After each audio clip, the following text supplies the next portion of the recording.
João capítulo 1, amém? A partir do versículo 1, diz assim. Todos encontraram? Evangelho de João, capítulo 1, diz assim: no princípio era o Verbo, e o Verbo estava com Deus, e o Verbo era Deus.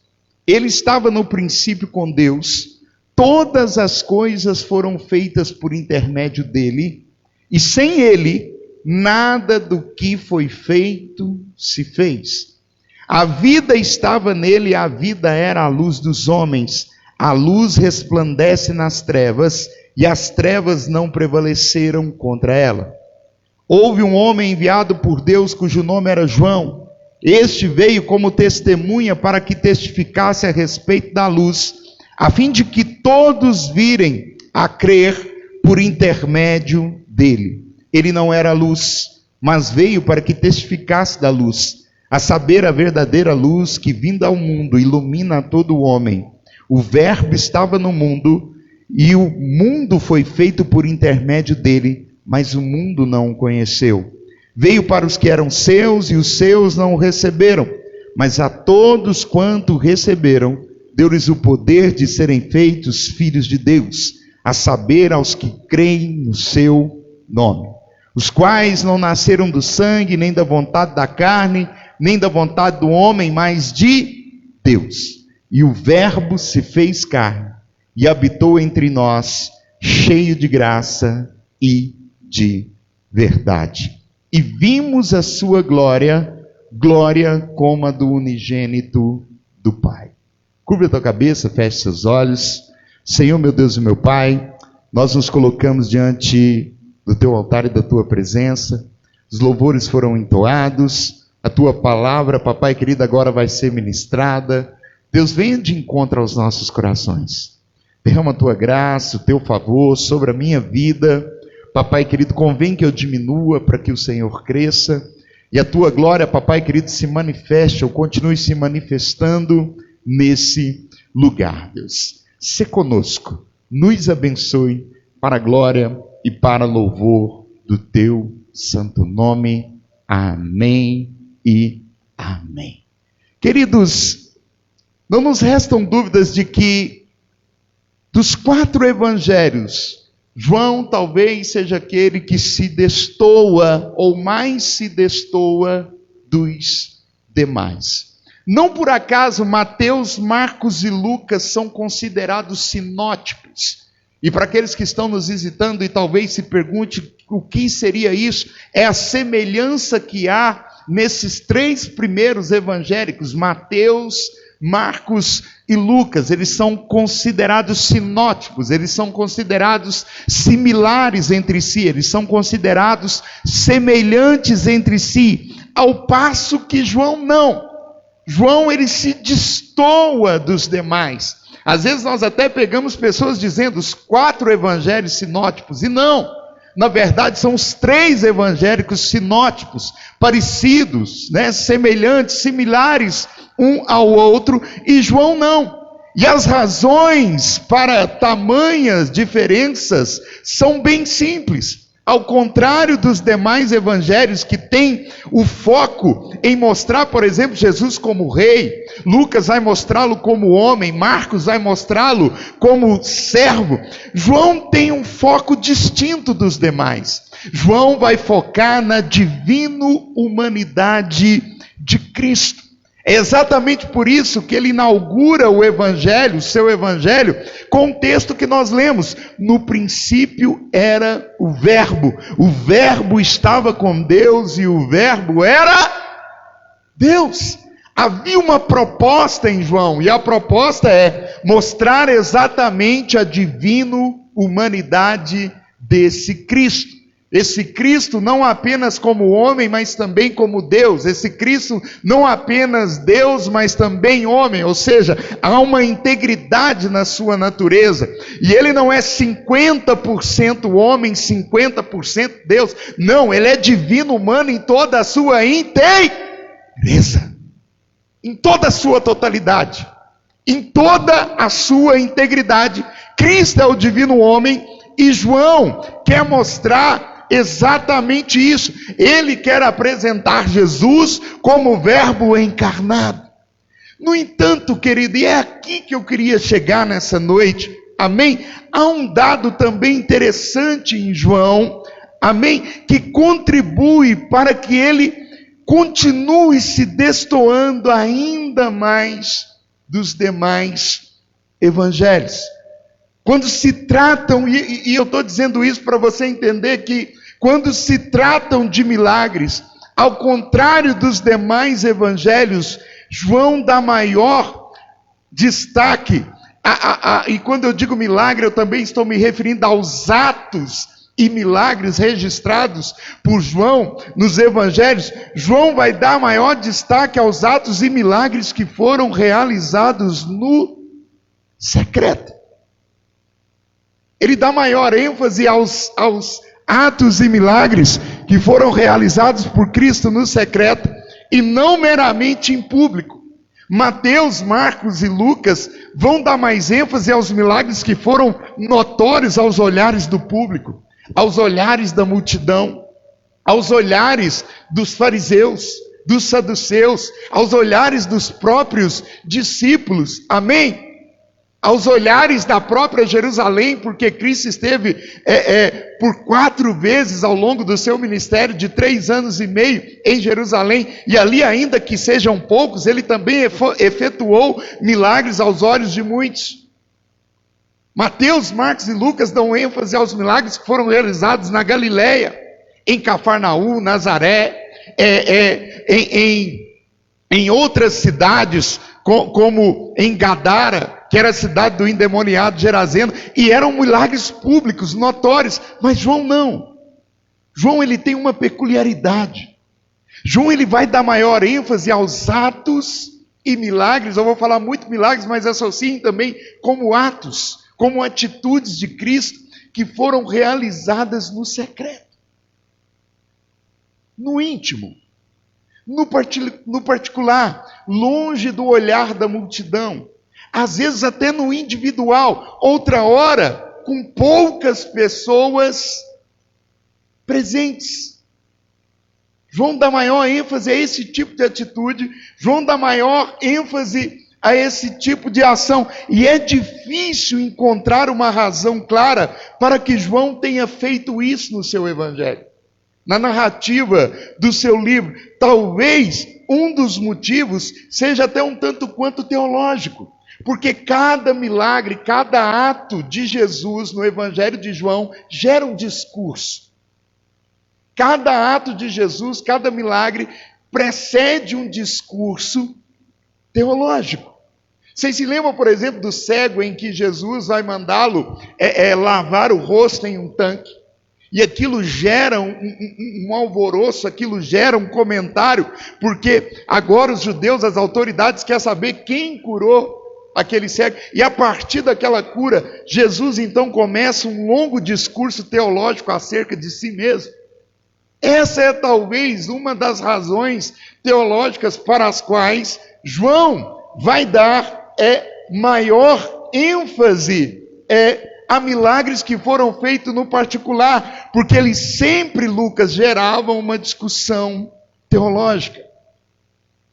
Porque eles sempre geravam uma discussão entre as autoridades ali presentes. E esses diálogos colaboravam para confirmar que de fato Cristo era divino humano.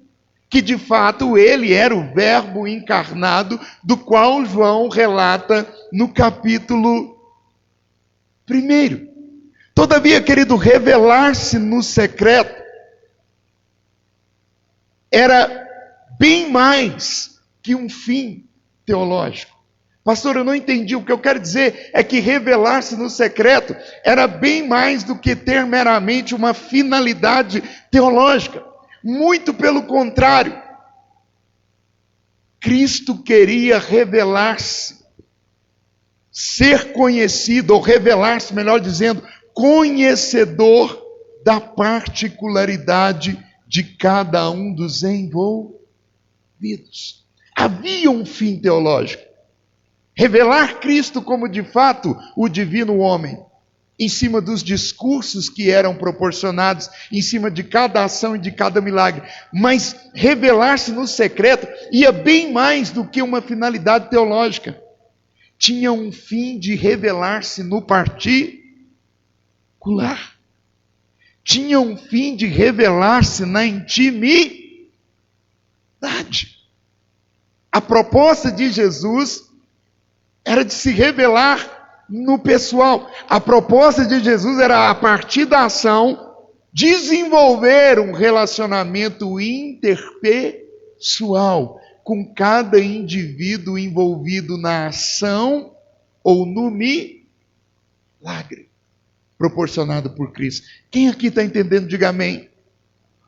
Quem aqui está entendendo, diga glória a Deus. Querido, por vezes, Jesus age no corpo, publicamente, como ele agiu aqui hoje. Verdadeiramente, no meio dos louvores, eu senti a presença de Deus aqui hoje. Não que ele não tenha se feito presente em outros dias, mas hoje Deus falou profundamente, Lucas, no meu coração. E por vezes ele age assim, publicamente, notoriamente. Querido, mas é no secreto que Jesus realiza as suas maiores ações. A proposta da mensagem nessa noite é que, através dos textos que nós vamos citar em João, e eu gostaria que você acompanhasse com seus olhos cada um dos textos que vão te ser propostos, é que você entenda que esses textos foram redigidos a partir do particular de Cristo com cada um, e que você entenda que é no particular que Cristo se revela da melhor maneira. A proposta aqui nessa noite é estimular em você o secreto com Jesus. Aleluia! É estimular em você o desejo de ter um relacionamento ímpar com Jesus. É estimular em você o desejo de ter um relacionamento interpessoal com Cristo. Porque o mesmo Cristo que age no coletivo, age também dentro do teu quarto de escuta. Age também na sua intimidade. Age também naquela madrugada cercada de lágrimas derramadas no seu travesseiro, de noites perdidas de sono, em que a única alternativa para voltar a dormir era dobrar o joelho no chão. Quem aqui já passou por isso? Eu já passei. A única alternativa que me restava era dobrar o joelho. Ou eu dobro o joelho no chão, ou eu oro, ou eu vou para o secreto, ou eu não volto a pegar no sono. Aleluia! A partir dessa mensagem, querido, que você possa desenvolver o particular com Deus, porque no particular também tem milagre. No particular também tem ação de Deus.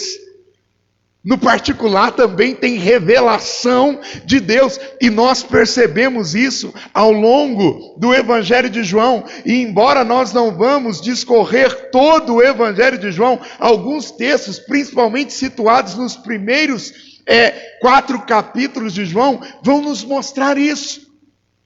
E a primeira ação de Cristo no secreto se dá em uma festa familiar, particular.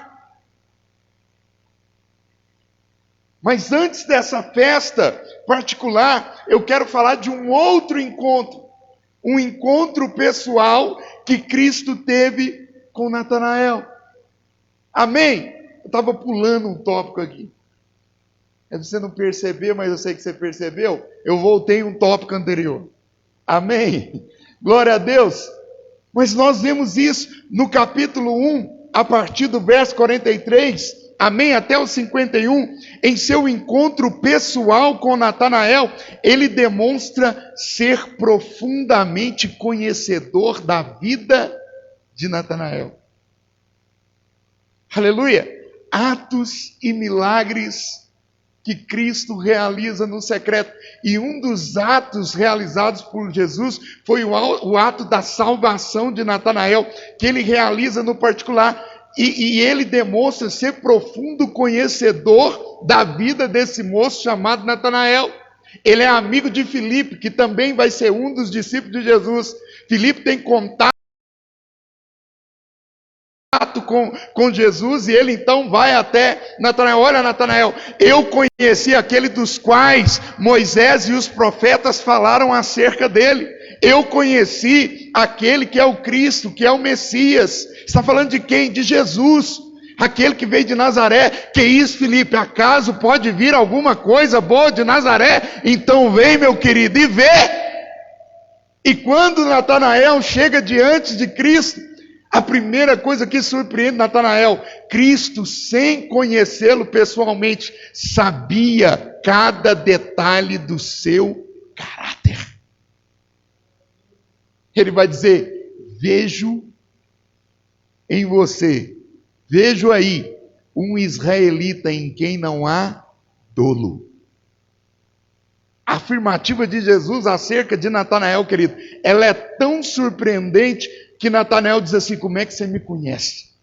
Porque de fato o meu caráter é de um israelita onde não há tropeços, de um israelita que guarda a lei, de um israelita que faz a vontade de Deus.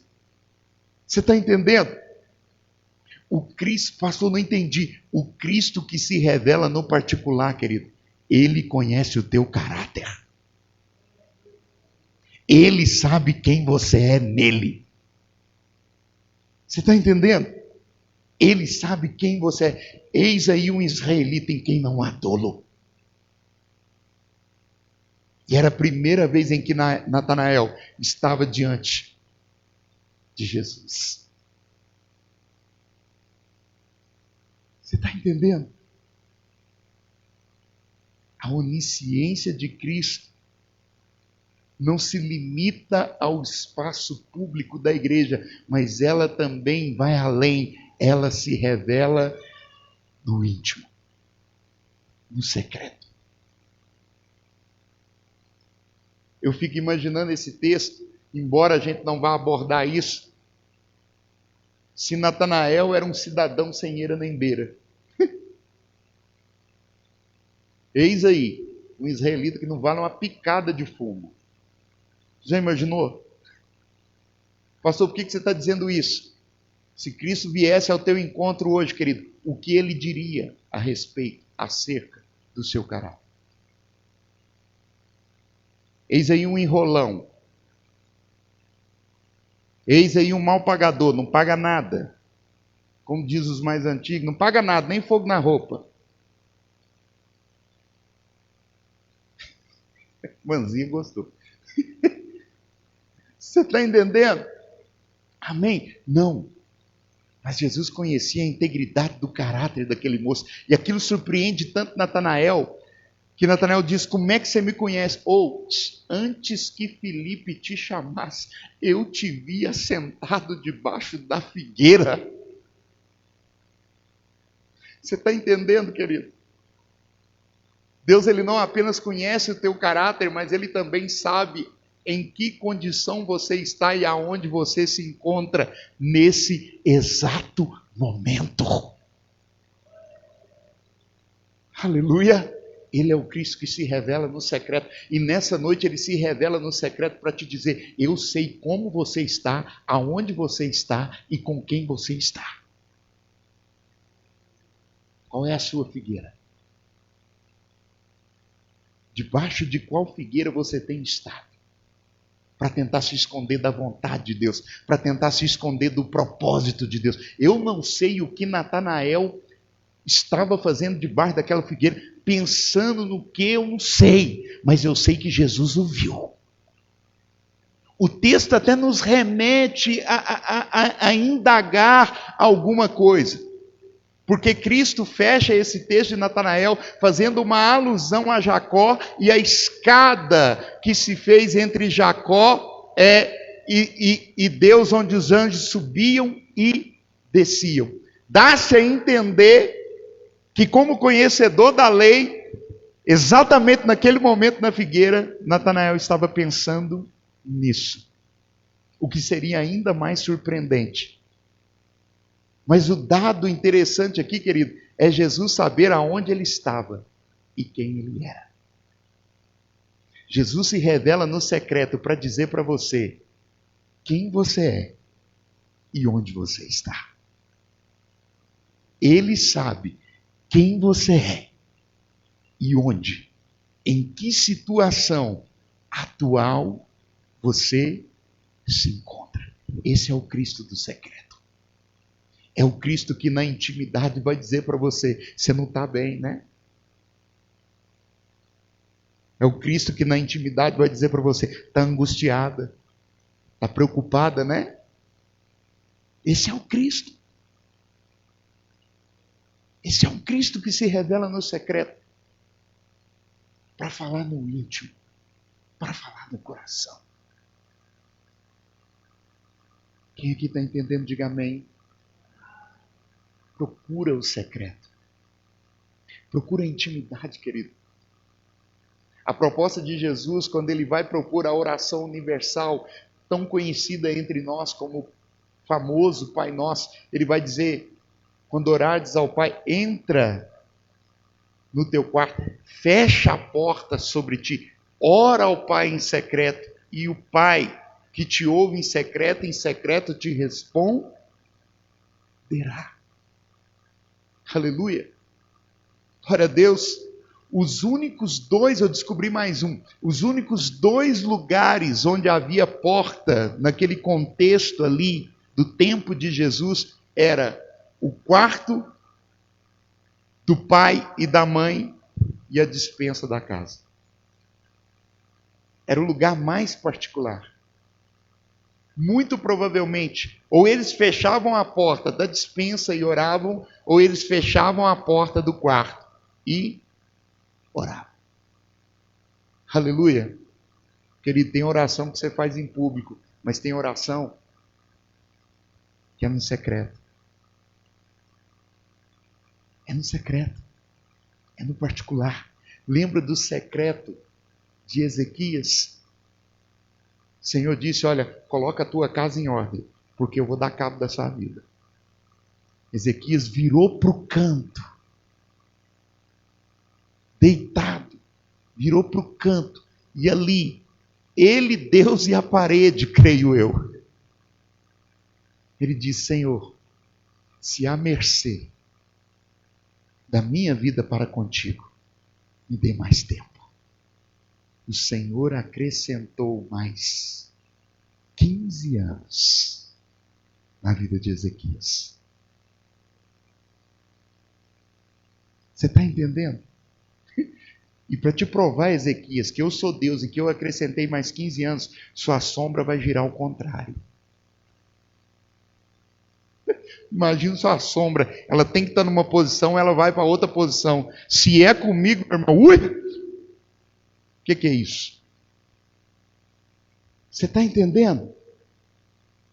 Amém? Esse é o Deus que se revela no secreto. Esse é o Deus que se revela na particularidade. João vai dar ênfase a atos e milagres do secreto, não apenas para mostrar a divina humanidade sendo revelada em cada uma dessas ações, mas para mostrar que Deus também quer ter um particular.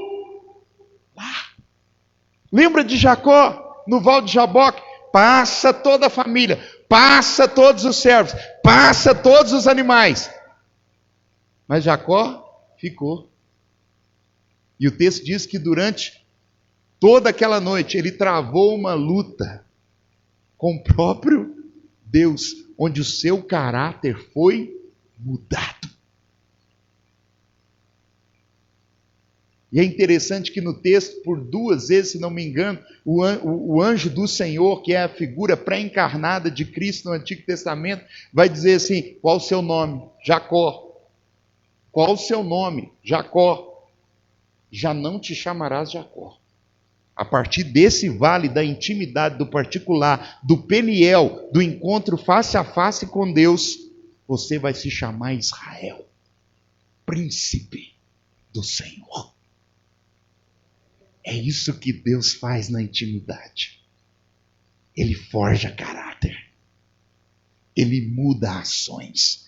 Ele muda a mente. Ele muda a maneira de agir e de pensar. Segunda coisa, segundo lugar, onde Jesus vai se revelar no secreto. Agora sim, chegamos no particular de uma festa familiar, em Caná da Galileia, capítulo 2, vai acompanhando aí com seus olhos, do Evangelho de João, do versículo 1 ao 12, em Caná da Galileia, ele é procurado no secreto pela sua mãe, para manter público, notório e estável a alegria de um casal. Para aqueles que estão nos visitando nessa noite, deixa eu ler um pouquinho do contexto. 3 dias depois do que aconteceu ali com Natanael, aquele encontro pessoal, amém? Houve um casamento em Caná da Galileia, achando-se ali a mãe de Jesus. Jesus também foi convidado com seus discípulos para o casamento. Tendo acabado o vinho, a mãe de Jesus lhe disse: eles não têm mais vinho. Era uma festa particular, onde Jesus só era convidado porque eram conhecidos provavelmente da sua mãe, ou seja, não era para ele estar ali. Ele já havia começado a exercer, a executar o seu ministério, amém? Quando de repente ele é abordado por sua mãe, porque havia acabado o vinho. Querido, entenda uma coisa, na cultura judaica, o vinho, e não entenda a embriaguez, pelo amor de Deus, o vinho era sinônimo de alegria. Por isso toda festa de casamento tinha que ser regada a bastante vinho, até porque a festa de casamento no contexto judaico começava na quarta-feira e adentrava o final de semana e ia acabar na outra semana, durando 7 dias. Sabia disso? Você está entendendo? E aí, Maria, mãe de Jesus, chega para ele: olha, filho, acabou o vinho. Literalmente o que Maria está dizendo é: acabou a alegria. Porque o vinho, dentro do contexto de casamento, simbolizava a alegria.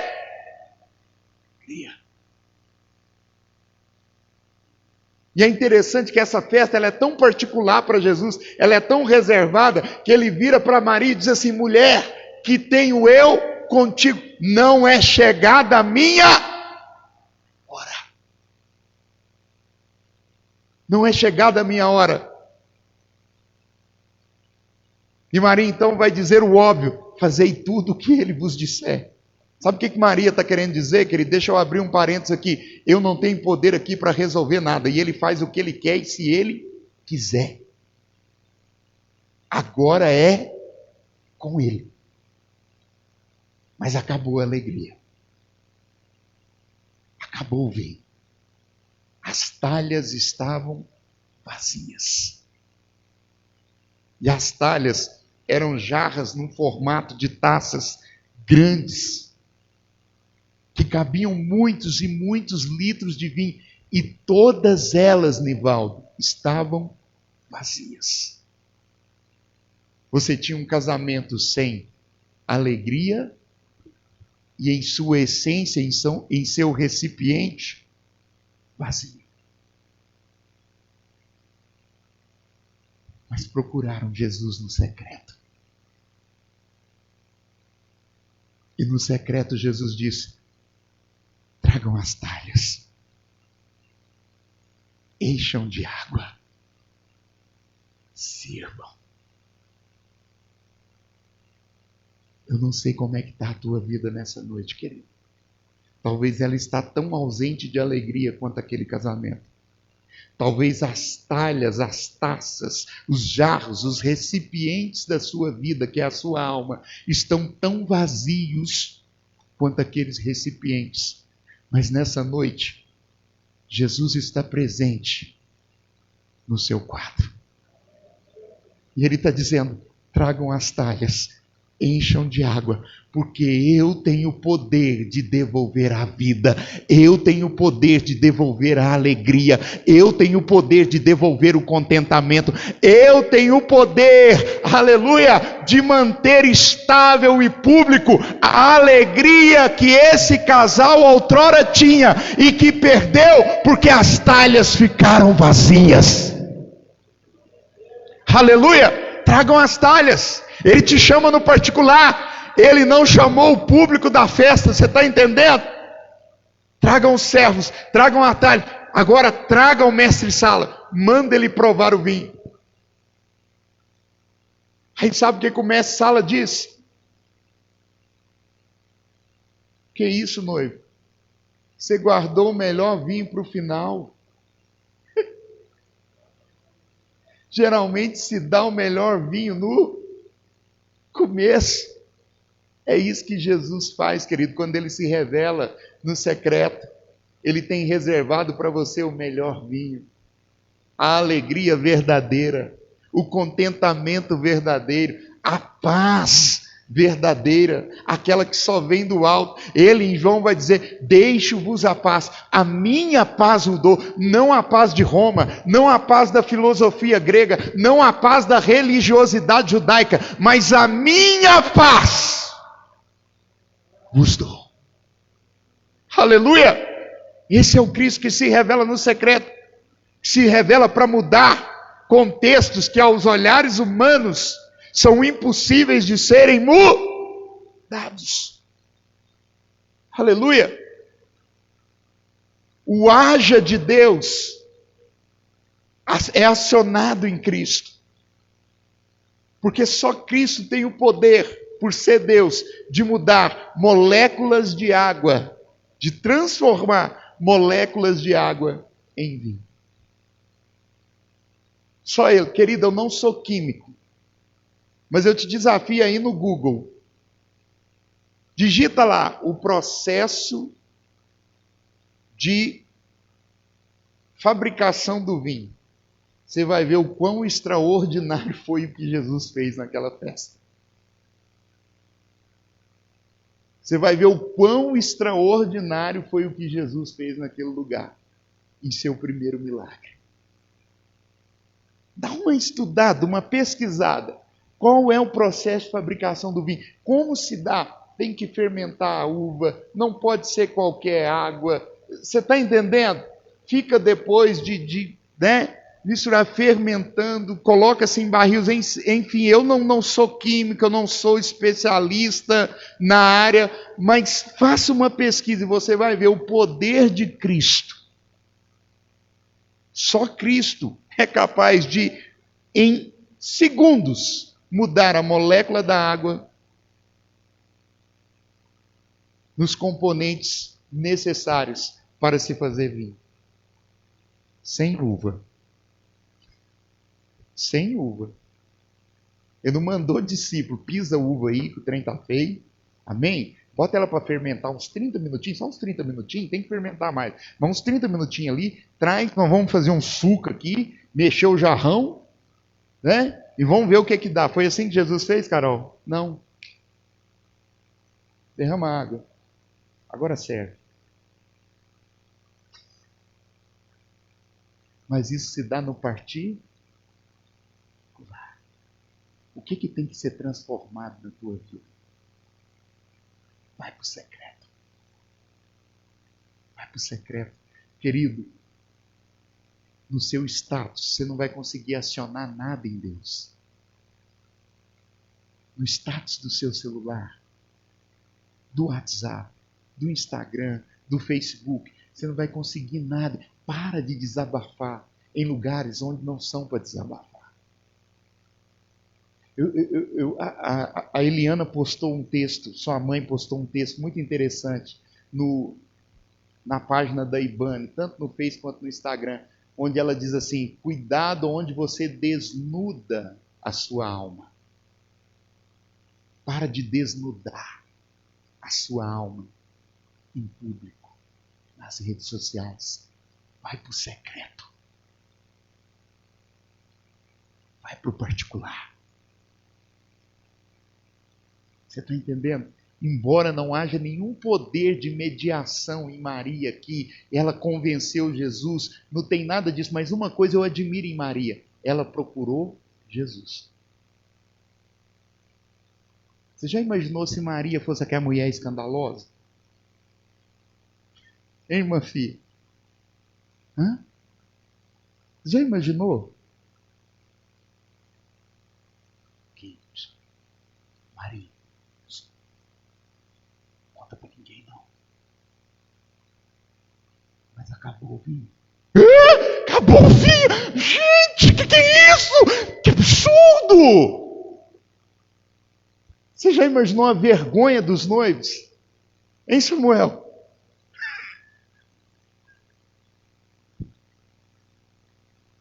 Por que você não estocou?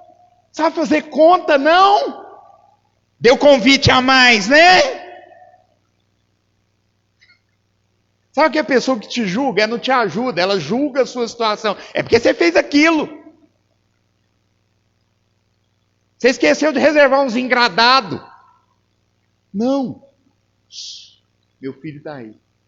Mas o que tem a ver, seu filho? Porque ninguém sabia quem Jesus era ainda. Jesus ainda não tinha feito seus milagres publicamente. Eu acredito que quem estava ali no contexto disse, mas o que tem Jesus a ver com isso? Meu filho está ali. Acabou o vinho. Ela não falou mais nada. Acabou o vinho. Você está entendendo? Procurou no secreto. E eu imagino Maria, Lucas, chamando ele à parte. Aqui, ó. Acabou o vinho. Sabe?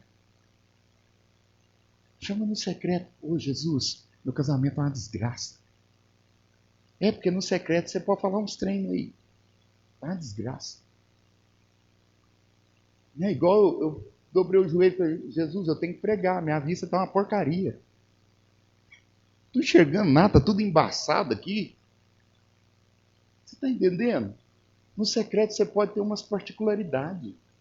Esse é o bom do secreto. Amém? No secreto você voltar ao osso. O trem está difícil. Quem aqui está entendendo, diga amém. Quem aqui está entendendo, diga glória a Deus. No secreto, capítulo 3 de João,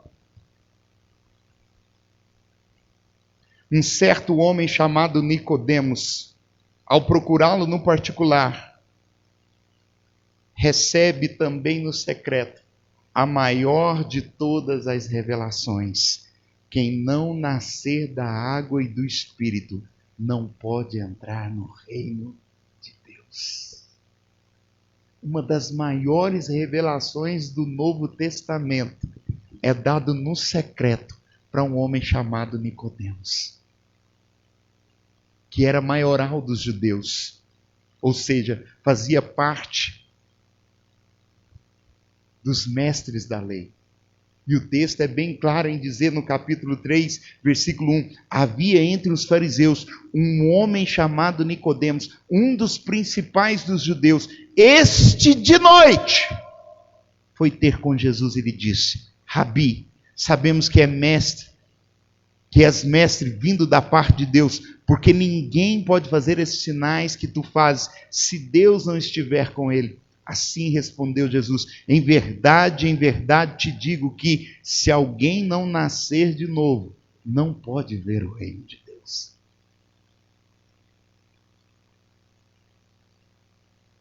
Uma das maiores revelações acerca de salvação, que é o novo nascimento, é dito explicitamente a um moço chamado Nicodemos, que não era um dos seus discípulos, um dos mais chegados, mas procurou-o no secreto ao anoitecer e recebeu de presente essa maravilha de revelação.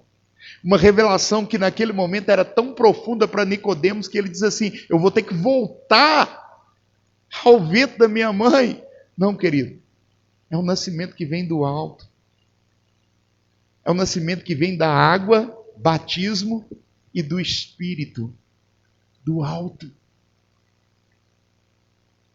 E é interessante que Jesus ele não fica só nisso, a gente foca muito nessa frase, mas no versículo 14, ele também mostra para Nicodemos o modo pelo qual as pessoas seriam salvas. Ele vai dizer assim: convém que esse aqui, ó, que está falando com você, seja levantado assim como a serpente foi levantada lá no Antigo Testamento. Aquela serpente de bronze, lá no deserto, que as pessoas olhavam para ela e eram curadas das picadas da serpente no deserto, que Moisés fez. Assim também convém que o Filho do Homem seja levantado. Cristo estava falando de quê? Madeiro, cruz. Como é que eu vou nascer de novo? Tem um modo, Nicodemos, tem um meio. O Filho vai ser dado na cruz. E por que ele vai ser dado na cruz? Versículo 16 do mesmo capítulo 3 de João. Porque o Pai o amou o mundo de tal maneira que entregou ele.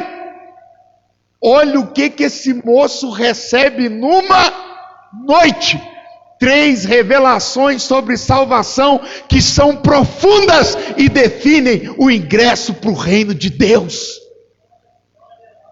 Tem pessoas que ficam, eu quero experiências, ficam desejando, eu quero uma experiência ímpar com Deus. Vai para o secreto. Eu queria viver algo, pastor, eu queria viver uma coisa intensa. Vai para o secreto. Procura Jesus no particular. Procura Jesus na intimidade. Tem um relacionamento interpessoal com Ele. Pastor, mas eu estou passando por não tenho força nem para falar, que dirá orar. Olha, Jó, no auge da sua crise, da sua dor, ele vai dizer assim: Senhor, antes eu te conhecia, de ouvir falar, mas agora, na crise, na dor, na tribulação, na angústia, os meus olhos te veem. Agora eu consigo contemplá-lo. Você está entendendo? Você quer ter revelação de Deus, querido? Não anule o secreto. Não anule a intimidade. Não anule o interpessoal. Pelo amor de Deus, você está entendendo o que eu estou falando? Sabe? Desenvolva momentos com Deus. Crie um horário. Crie um lugar. Mas pelo amor de Deus, tenha momentos particulares com Deus. Vai para a oração. Vai para o joelho. Querido, quantas respostas o joelho me deu? Quantas respostas? Sabe? Incontáveis. Quantas vezes eu desci para o joelho arrebentado? Eu já disse isso aqui uma vez, inúmeras vezes, melhor dizendo. Quantas vezes eu desci para o joelho arrebentado? Levantei fortalecido.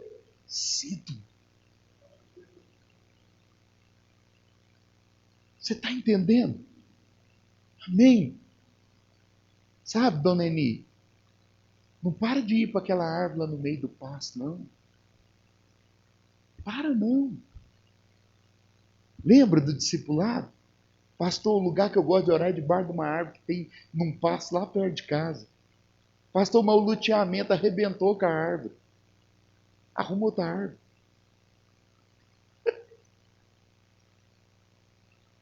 Mas não quebra esses momentos de intimidade, não. Porque veio muita, eu não sei porque que Deus colocou isso no meu coração, porque veio muita resposta de oração dali. Daquele lugar. E de vez em quando leva a rila.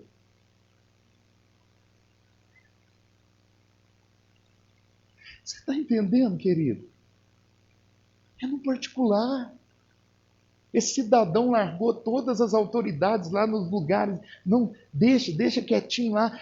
Eu vou procurar na noite, que eu vou ter dor de cabeça. Se eles me veem indo em Jesus, vão falar horrores na minha mente. Então deixa eu procurar ele no particular, deixa eu procurar ele no secreto. Porque eu entendi que os sinais que ele faz, ele não faria se ele não fosse o próprio Deus.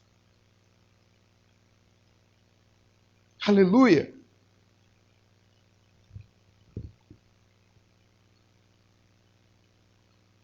E o que dizer então da mulher samaritana?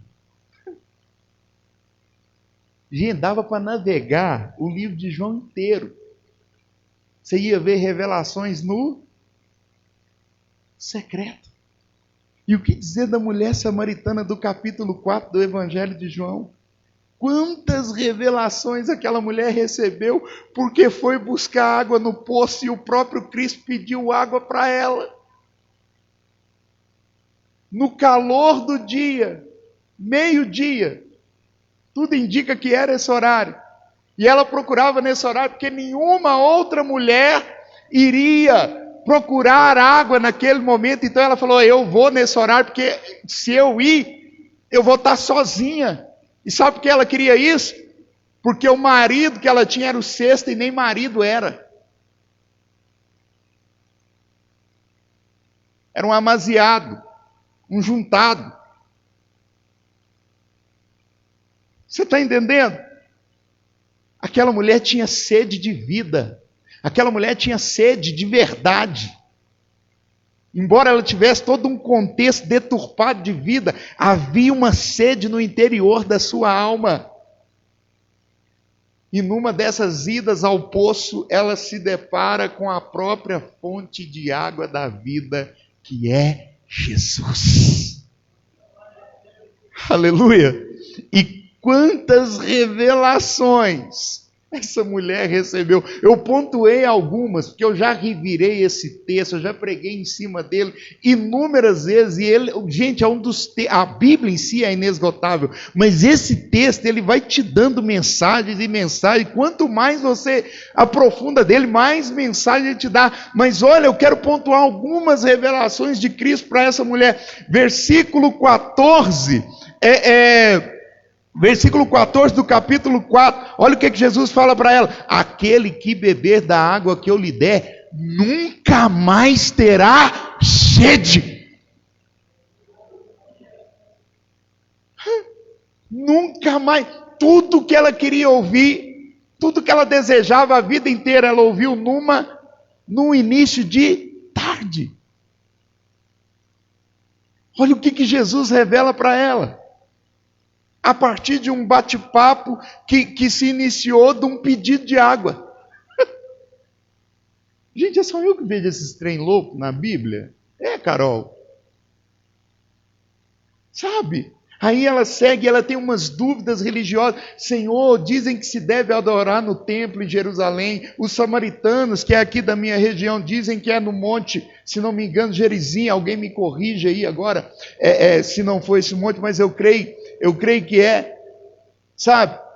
E aí Jesus vai dizer para ela assim: vem a hora, querida, e já chegou, em que os verdadeiros adoradores adorarão ao Pai em espírito e em verdade. Olha o que Jesus está dizendo para essa mulher: no particular.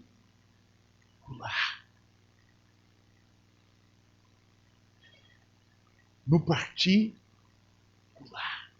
No secreto. Na intimidade.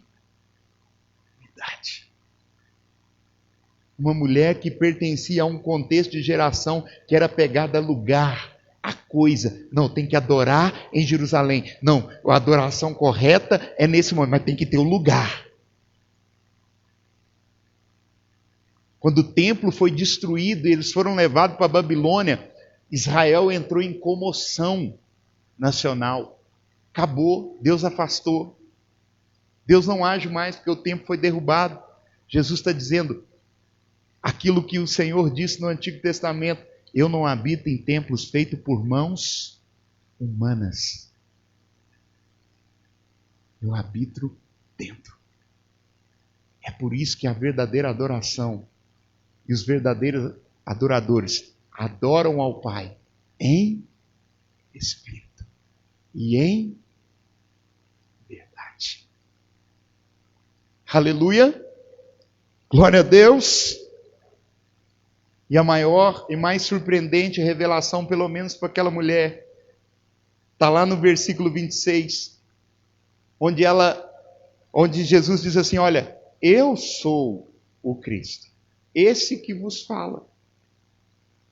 Você consegue imaginar o choque que aquela mulher levou? Eu bebi água com Cristo.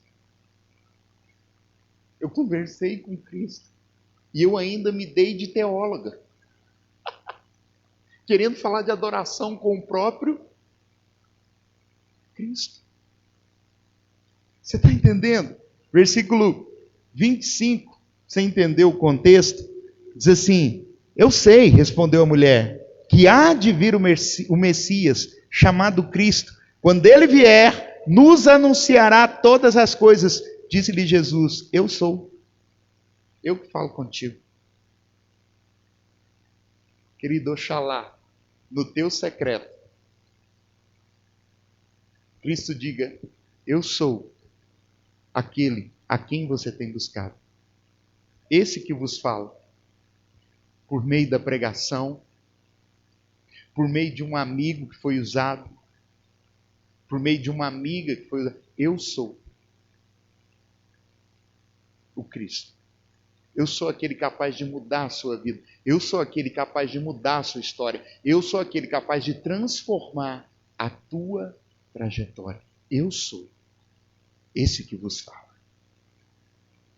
Se coloque de pé do teu lugar.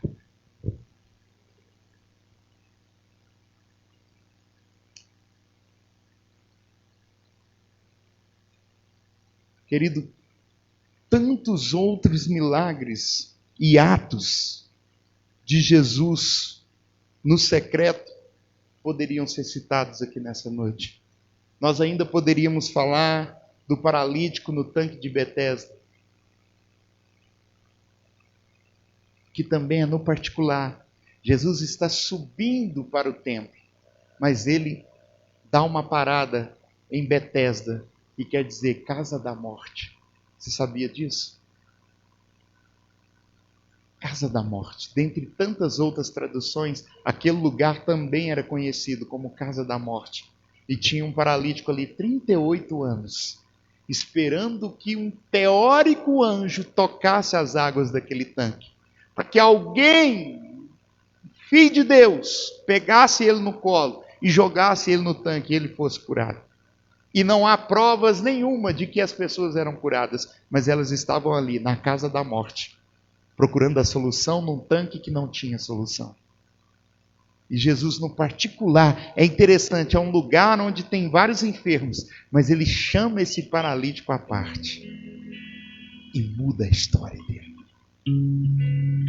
Pega o teu leito, vai para a tua casa. Pega o teu leito e anda. Aquele que era carregado pelos outros, agora carrega a sua própria cama. Pai, quem pecou para que esse moço nascesse assim, cego? Foi seu pai? Sua mãe? Eu digo que nem o pai, isso no secreto, nem a mãe. Mas essa enfermidade existe na vida dele para que se manifeste a glória do Pai. A glória de Deus. No secreto. No secreto. Um certo oficial do rei, também registrado em João, vai ter uma experiência tão secreta que eu chamo de mais do que secreta. Senhor, o meu filho morre na minha casa. Ele está morrendo. Vamos até lá. Eu não preciso ir até lá. Pode ir que ele já está curado.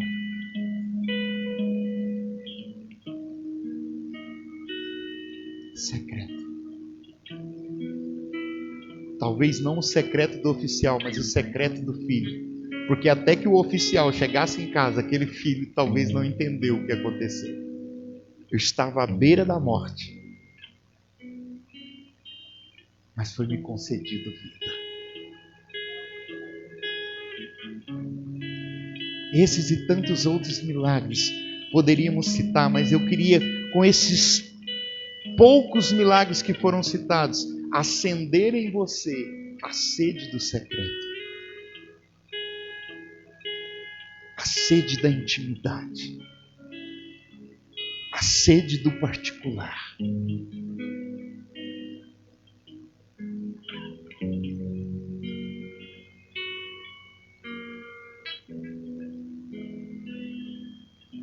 A sede do particular.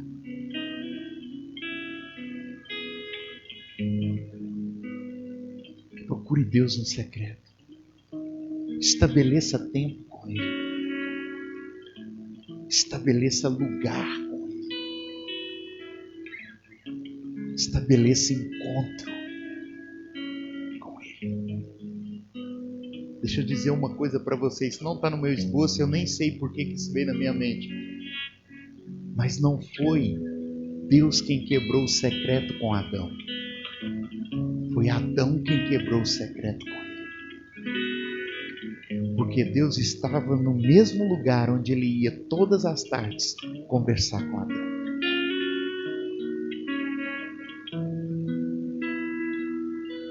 Por que você quebrou o secreto? Por que você quebrou o interpessoal? Quem te fez saber que você está nu espiritualmente?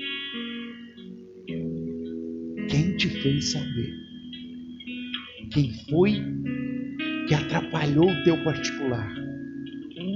O teu secreto.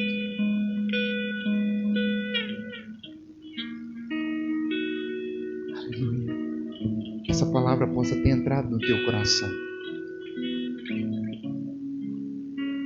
E eu quero entender os planos de Deus para com essa palavra. Eu não pregaria sobre isso, eu pregaria apenas sobre Natanael. De repente Deus abrangeu o horizonte da pregação. Talvez eu daqui não entenda, mas você daí consegue entender aonde o Espírito Santo quer te levar nessa noite.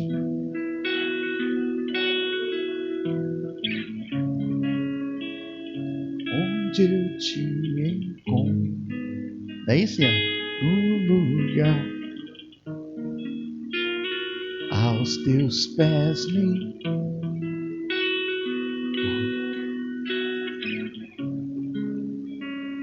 quero ver.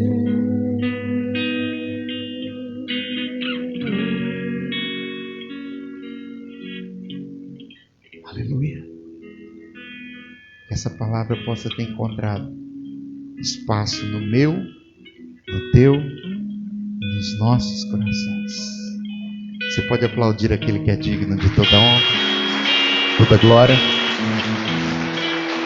Ele conhece o seu caráter. Ele te viu debaixo da figueira. Ele sabe que as suas talhas estão vazias e que há muito tempo você perdeu a alegria. Ele sabe que você tem procurado Ele na calada da noite. Ele sabe que você procura Ele no maior calor do dia. Fica lá, porque Ele quer falar com você.